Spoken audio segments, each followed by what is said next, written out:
কোনো শিশু বা কিশোর বা কোনো পরিবারের কোনো সদস্যকে কাউন্সিলিং সেবায় নিয়ে আসতে হলে অবশ্যই তাকে বলতে হবে যে কাউন্সিলিং সেবায় নিয়ে যাচ্ছে। কারণ কাউন্সিলিংটা কি সেটাও তাকে বলতে হবে, যে তার মনের কথাগুলো বলতে হবে।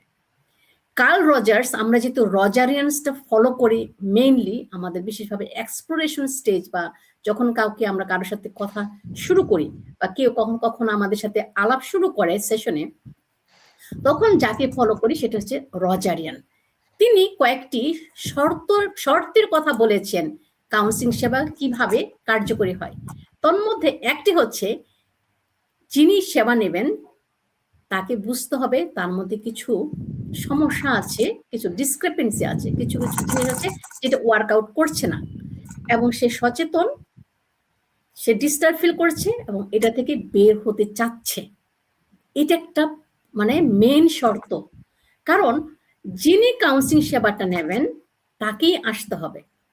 এবং যদি কোনো পিতামাতা সন্তানকে না বলে নিয়ে আসে এবং বলে যে আন্টির সাথে কথা বলো, তাহলে কিন্তু সে কোঅপারেট করবে না, সে রেজিস্ট্যান্ট হয়ে যাবে, বলবে যে না আমি কথা বলবো না, মনের কথাগুলো সে বলবে না।